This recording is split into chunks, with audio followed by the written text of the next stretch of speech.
Usually when we talk about exploring the universe, there's this underlying expectation of sensory overload. Oh, absolutely. It's almost conditioned into us at this point. Right. I mean, you think of like a blockbuster movie.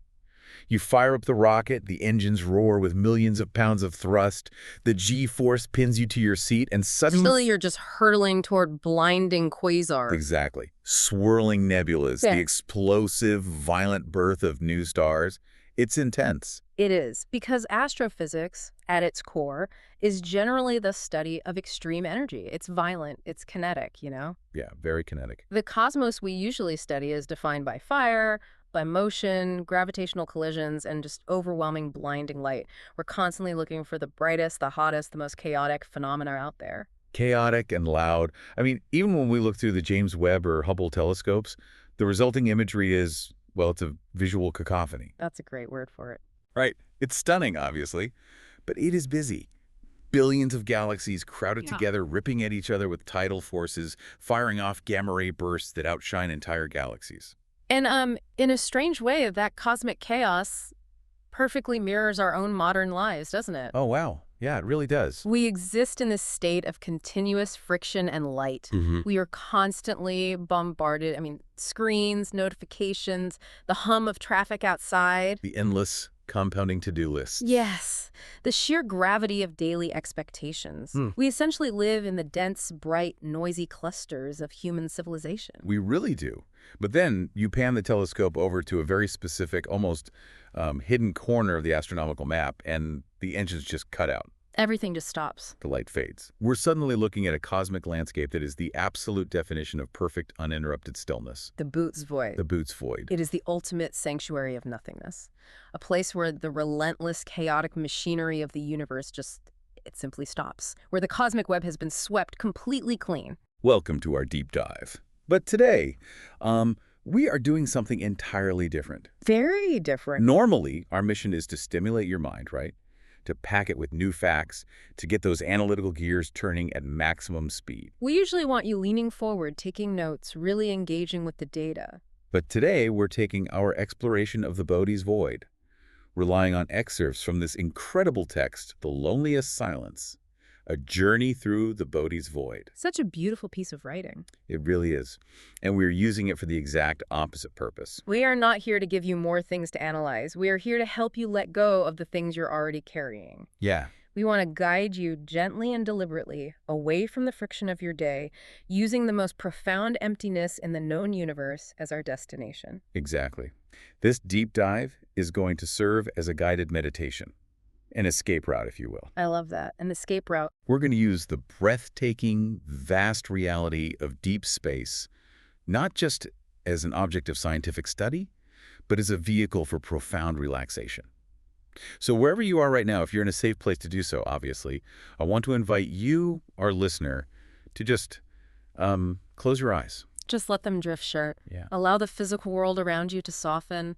The room you're in, the chair you're sitting on, the ambient sounds of your environment, the ground beneath your feet. Just let it all become a little less solid. A little less demanding of your attention. Exactly. Okay, let's unpack this, but let's do it slowly, gently. Let's unpack the tension in your shoulders. Let's unpack the racing, chaotic thoughts from your afternoon. We are going to leave it all behind. Because the first step on this journey requires a very specific, immediate command. We need to let your mind drift entirely away from the noise of the earth. That concept, the noise of the earth, it's the perfect starting point for our departure. Because to truly experience the ultimate quiet of the void we're traveling toward, we first have to consciously detach from our starting point. We have to actively leave it. That's right. We have to recognize the noise for what it actually is. And it isn't just literal acoustic noise, is it? We're not just talking about like sirens or the chatter of a television in the next room. No, not at all. The noise of the earth is the psychological and physiological static of human existence. It is the pressure of gravity, both literal and metaphorical. Heavy stuff. Exactly. The anxiety of the future, the regrets of the past, the continuous low-level hum of a nervous system that is always on alert. Always waiting for the next thing to happen. Right. It's the constant buzzing of a species that is always striving, always moving, always consuming energy. It is dense. It is heavy. So in our minds, We are going to lift off from that density. I want you to imagine leaving our home galaxy, the Milky Way, behind. Just drifting up? Yeah. And as we visualize pulling back, lifting up and away from the glowing spiral arms of our galaxy, we are going to watch the familiar glow of billions of stars begin to fade. It's quite a visual. But from an astrophysical standpoint, leaving the Milky Way isn't sudden, is it? It's more of a transition. It is a gradual, beautiful fading. First, you pass through the local neighborhood, our solar system. You're crossing the heliopause where the sun's solar wind finally gives way to the interstellar medium. Leaving our own sun behind. Yes. Then, you're navigating out through the Orion Arm, passing these massive clouds of gas and dust until you reach the galactic halo. And the halo's sort of the edge, right? Exactly. This is the outer envelope of the Milky Way, where the density of stars drops off dramatically. You are trading the crowded, blinding core of the galaxy for the sparse, quiet outskirts. And as we pull away looking back, the Milky Way, which remember contains hundreds of billions of stars, starts to shrink. Hundreds of billions of nuclear furnaces. Right. It's a massive glowing disk of unimaginable heat and activity. But as we travel deeper into the dark, that brilliant disk becomes smaller. The individual points of light blur together into this soft, hazy smudge. Just a faint glow in the rearview mirror. And then eventually, the darkness of intergalactic space simply swallows it. You know, I was thinking about this earlier. Leaving the Milky Way feels like sailing away from a brightly lit, overwhelmingly loud coastal city at midnight. Oh, that's a beautiful analogy. You know that feeling. You're on a boat, moving out into the open, dark ocean. At first, the city is everything. It fills your entire field of vision. The neon lights reflect sharply on the water. You can hear the thumping bass from the clubs, the traffic, the sirens, the hum of millions of people. It's chaotic. It's chaotic and bright. But as you sail further out, those sharp sounds merge into a dull hum. Then the hum vanishes entirely into the sound of the water. And finally, you watch the bright, glowing dome of the city lights drop silently below the horizon. That is a brilliant way to visualize it, and it brings us to a fascinating emotional threshold. Yeah. As you watch that city disappear, as you watch the light of 100 billion stars fade into nothing, we have to ask, how does that make you feel? I think for a lot of people, the initial reflex might be that it's frightening. It can be very intimidating, because human biology is conditioned to seek out light. We equate light with safety, with knowledge, with warmth, with presence. We are drawn to the campfire. Exactly. To watch the light of our entire home galaxy extinguish, it could easily feel like a profound loss, like we've lost our anchor in the universe. What's fascinating here is how we must deliberately reframe this fading light. This encroaching darkness isn't a void of loss. It isn't something terrifying. It's not a threat. No, it is the ultimate relief. The darkness of intergalactic space is not a place where light has died. It is a place of absolute, undisturbed quiet. It is a sanctuary that has been waiting for you to arrive. It's the difference between being locked in a dark room against your will and consciously choosing to turn off the lights in your bedroom after an exhausting, overstimulating day so you can finally sleep. That voluntary darkness. The darkness of the cosmos here is voluntary. It is welcoming. It is the deep, dark ocean of space. And in that deep ocean, there is no need to perform. There is no need to be seen.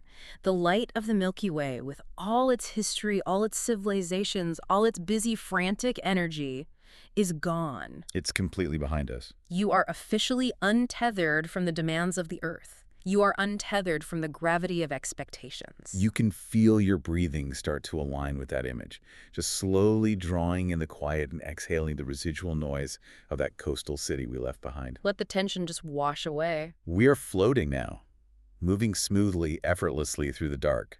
We've left our home, and we've entered the open ocean of standard intergalactic space. But our journey isn't over. We are heading somewhere highly specific, somewhere incredibly unique. We are moving toward a threshold, and to appreciate it, we have to prepare for a shock to our cosmic expectations. The big shock. We are traveling toward a place so vast and so unimaginably empty that it challenges the very architecture of the universe as we understand it. Here's where it gets really interesting, structurally speaking.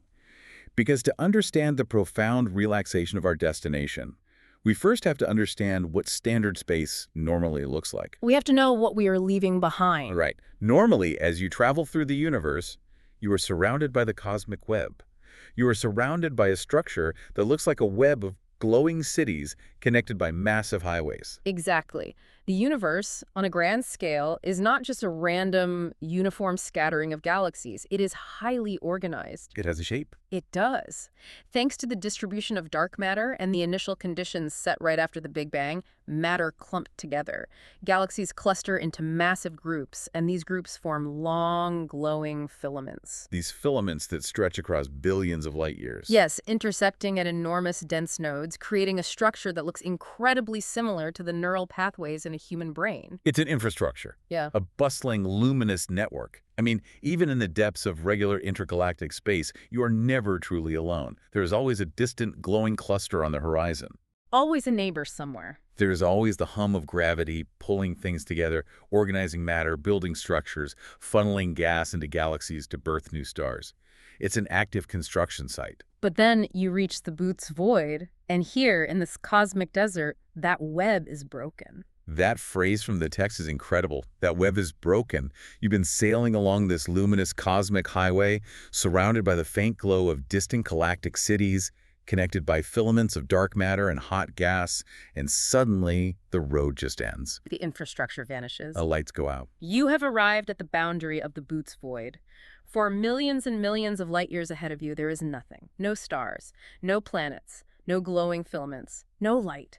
Just a massive, staggering sphere of pure emptiness. But wait, let me push back on this for a second. Sure.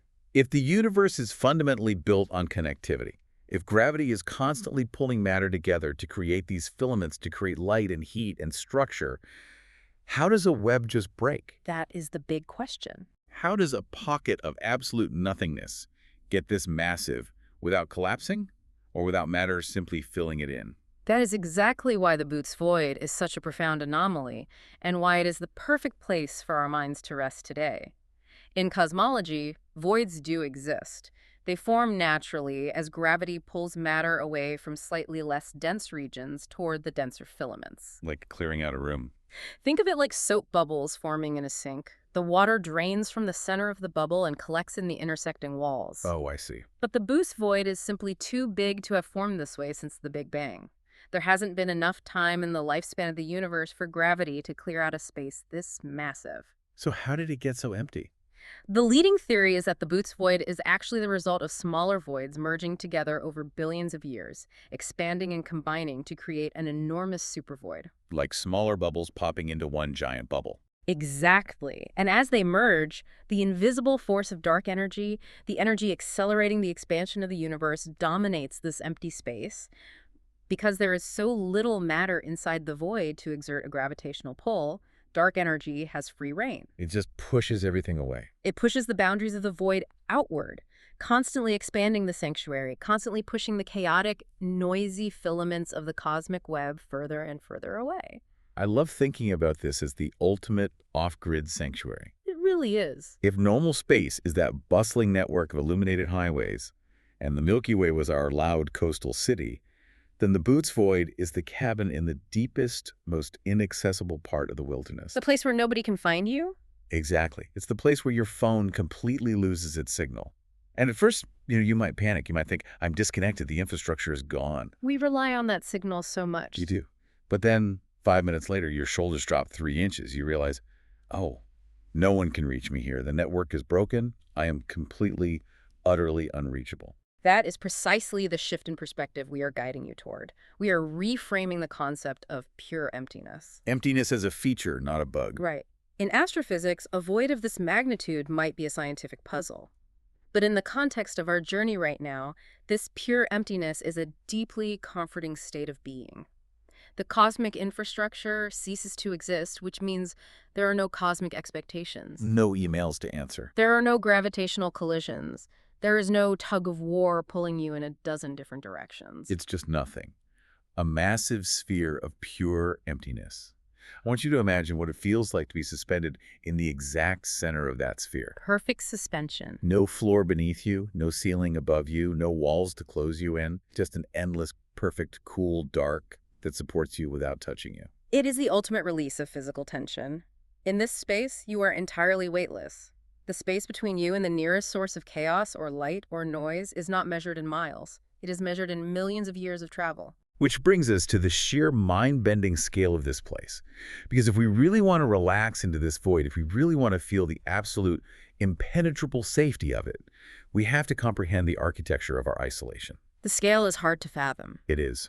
The Boötes Void is a massive sphere stretching nearly 330 million light-years across. 330 million light years. To contextualize that for a knowledgeable mind, the entire observable universe is about 93 billion light years in diameter. Okay. So the Boötes Void makes up a massive, mathematically significant percentage of everything we can see. It is roughly 0.27% of the entire observable universe's volume. Wow. That sounds small as a percentage, but when you consider the sheer scale of the cosmos, a single, uninterrupted pocket of nothingness taking up that much volume is staggering. It is one of the largest known structures or anti-structures, really, in existence. It is a monumental feature of reality. But there's a thought experiment, famously proposed by astronomer Greg Aldering, that really anchors this feeling of supreme isolation for me. Oh, I love this thought experiment. I want to read this slowly because it is so profound to meditate on.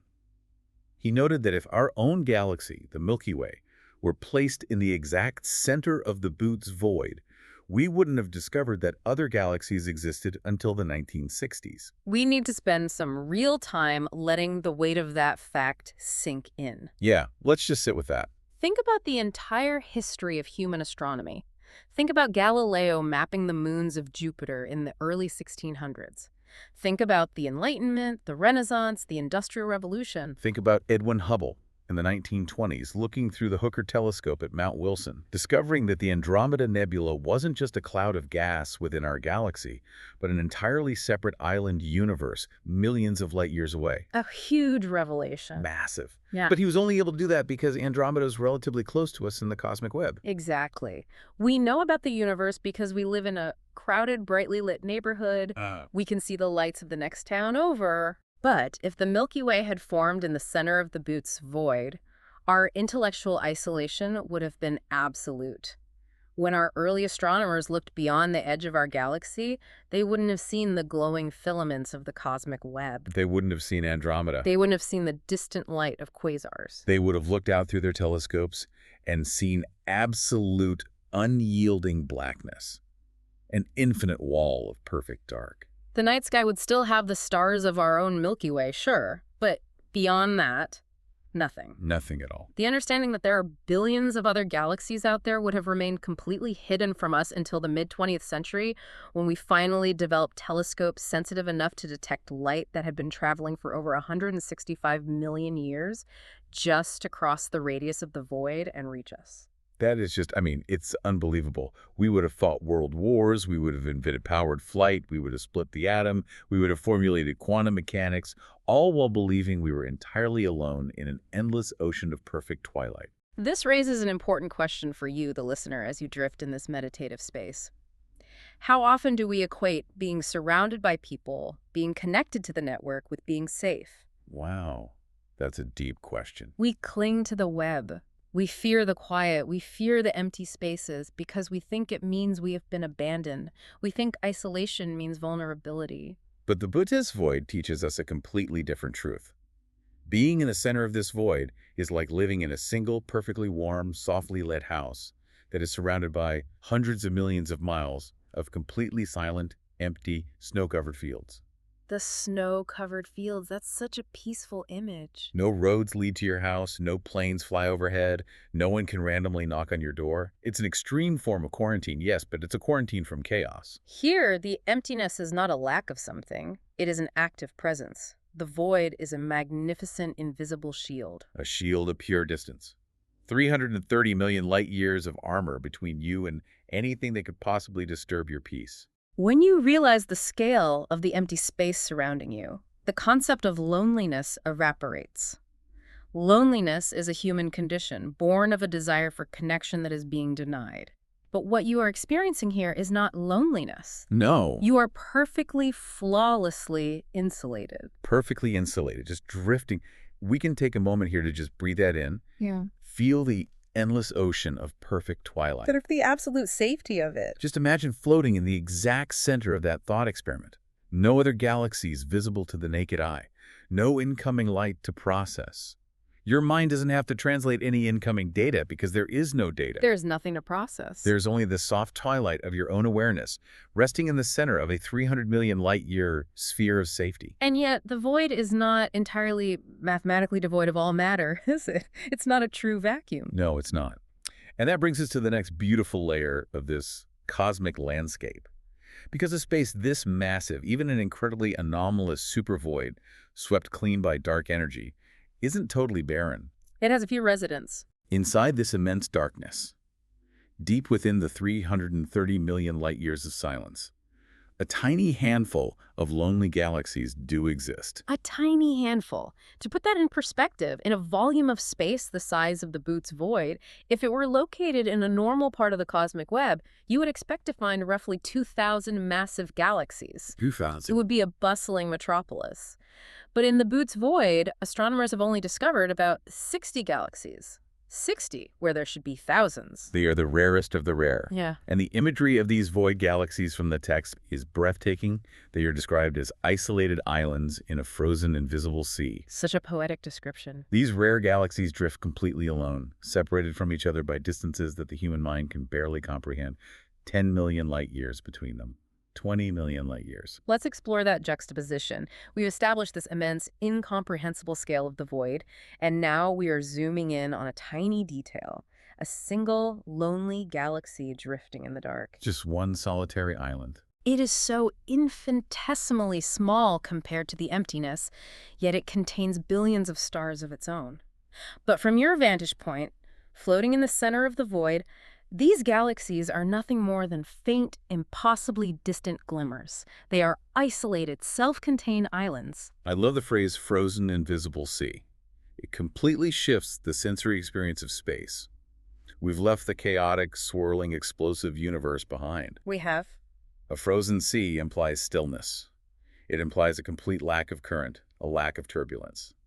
These void galaxies aren't rushing toward each other to collide and merge, which is what happens constantly in the crowded cosmic web. Right, they aren't in a hurry. They are just sitting there, resting in the dark. From an astrophysical standpoint, the evolution of void galaxies is remarkably different from galaxies in clusters. In the crowded parts of space, galaxies are constantly interacting. They pass close to each other, their immense gravity stripping stars and gas away. It's a rough neighborhood. Very rough. They collide, triggering massive, violent bursts of chaotic star formation that rapidly deplete their gas reserves. It is a violent, noisy, fast-paced existence. But these lonely islands in the Boötes Void, they are pristine. They are completely unbothered by the gravitational politics of the rest of the universe. Exactly. Because they are so isolated, they retain their original reserves of cold hydrogen gas. They form stars at a slow, incredibly steady rate.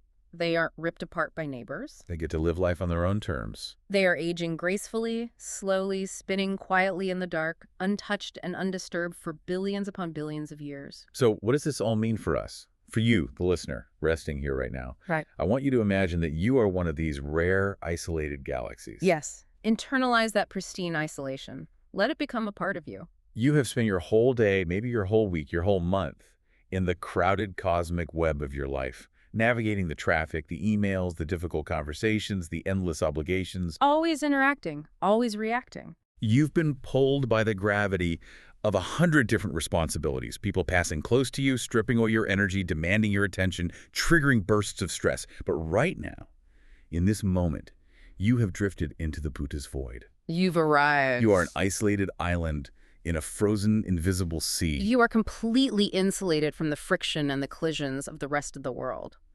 No one's gravity is pulling on you here. No one is asking anything of you. And a single thing. You are just a quiet point of consciousness, drifting alone, entirely self-contained, forming your thoughts at your own slow, steady pace, perfectly whole. As we sail through this peaceful vacuum, the gentle rhythm of the cosmos takes over. The gentle rhythm of the cosmos. It's such a comforting thought. In the absence of all our frantic, human-made rhythms, the ticking clock, the vibrating alarm, the relentless schedule, a deeper, much older rhythm emerges. What is that rhythm? How does it actually feel to align with it? If we connect this to the bigger picture, the literal absence of cosmic rush in this supervoid becomes a biological cue for your own body. The rhythm of the cosmos in the Boötes Void is the rhythm of deep time. Deep time. I like that. It is a rhythm so slow it feels indistinguishable from stillness. It's the slow, majestic rotation of a single, undisturbed galaxy taking hundreds of millions of years to complete one single turn. And when you intentionally align your mind with a rhythm that slow, your own biology has no choice but to follow suit. Your heart rate slows. Your breathing deepens. There is no time here. There is no rush. Hear that clearly and let it settle in your mind. There is no time here. There is no rush. Time just sort of evaporates. It does. Time as we experience it in our daily lives is just a measurement of change. It's a measurement of things happening, of deadlines approaching, of events moving forward, of friction. And there's none of that here. None. In a massive sphere of pure emptiness, where there are no events, where there is no friction, where the nearest neighboring galaxy is 20 million light years away, the concept of time begins to dissolve entirely. You don't have to be anywhere. You don't have to do anything. The urgency that grips your chest during the day cannot survive in a vacuum. It simply starves for lack of oxygen. It starves for lack of gravity. Let your heartbeat synchronize with that slow, invisible rotation of the lonely islands. Slow, steady, unhurried. There is only the eternal, comforting dark. We've arrived at the very heart of the void. You're floating in the exact center of 330 million light years of perfect silence. And now, I want you to feel the physical weight of the universe completely fading away. We talked earlier about gravity, the literal pull of matter. In the center of the Boötes Void, you are as far away from the gravitational pull of massive objects as it is physically possible to be in this universe. The ultimate relief. The physical weight of the world, the heavy density of the cosmic web, is entirely gone. You are in a zero-gravity sanctuary. I want you to actively feel that instruction. Feel the weight fading. Notice if you are holding any residual tension in your jaw. Let it go. Just let it fall away. Notice if your shoulders are pulled up towards your ears, bracing for an impact that isn't coming. Let them drop. Let the muscles in your back completely release their grip. You do not need to hold yourself up anymore. There is no gravity here to fight against. The eternal, comforting dark is holding you. In the middle of this great void, you are completely safe. You are wrapped in a blanket of cosmic stillness. A blanket of cosmic stillness. It's important to realize that this emptiness is not a cold, biting, hostile vacuum. It is a soft, heavy velvet blanket. It's warm and protective. It is the profound, unshakable security of knowing that absolutely nothing can reach you here. You are tucked away in the most secure, hidden vault of reality. And what little light there is in this space serves only to comfort you. The stars of those few void galaxies are impossibly far away, their distant light slowly lulling you into a deep, uninterrupted rest. Those tiny handful of lonely galaxies, those 60 isolated islands scattered across the dark, they are your nightlights. The nightlights of the universe. They are so incredibly distant that their light is just a faint, soft whisper against the velvet blackness. They're not asking you to analyze their spectra. They're not asking you to measure their redshift. They are just keeping watch. A silent vigil. They have been keeping watch in the silence for billions of years, and they will continue to keep watch while you sleep. It is the ultimate permission to stop processing information. Let go of the day. Let your thoughts dissolve into the magnificent, quiet vastness of the empty space. Imagine your thoughts as tiny sparks of static electricity.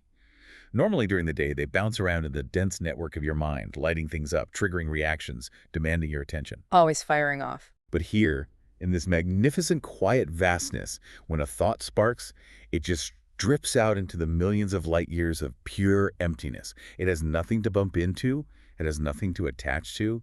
It just slowly dims and fades out and is gently absorbed by the beautiful silence. There is no container here to hold your worries. The void is simply too large. Any anxiety you release into it is immediately diluted into nothingness, spread out across 300 million light years until it ceases to exist. Breathe in the silence.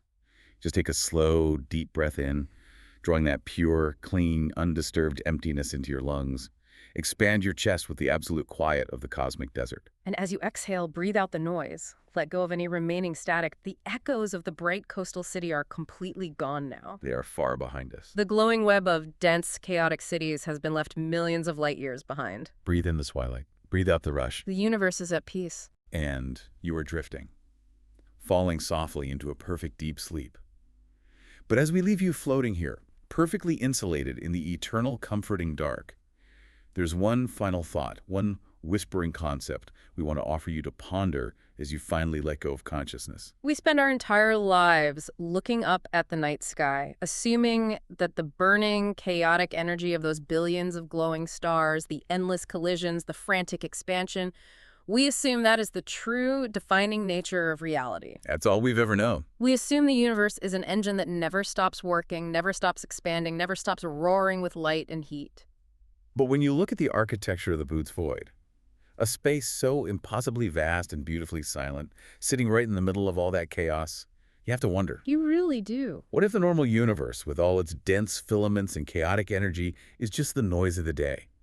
Perhaps the Boötes Void isn't a broken web. Perhaps it's not a mistake. Perhaps it isn't a missing piece, or a scientific anomaly, or an empty gap in the universe at all. Perhaps the void is the only place where the cosmos itself is actually getting a chance to sleep, Drift. fall, surrender to the quiet. The deep, unending rest. Good night.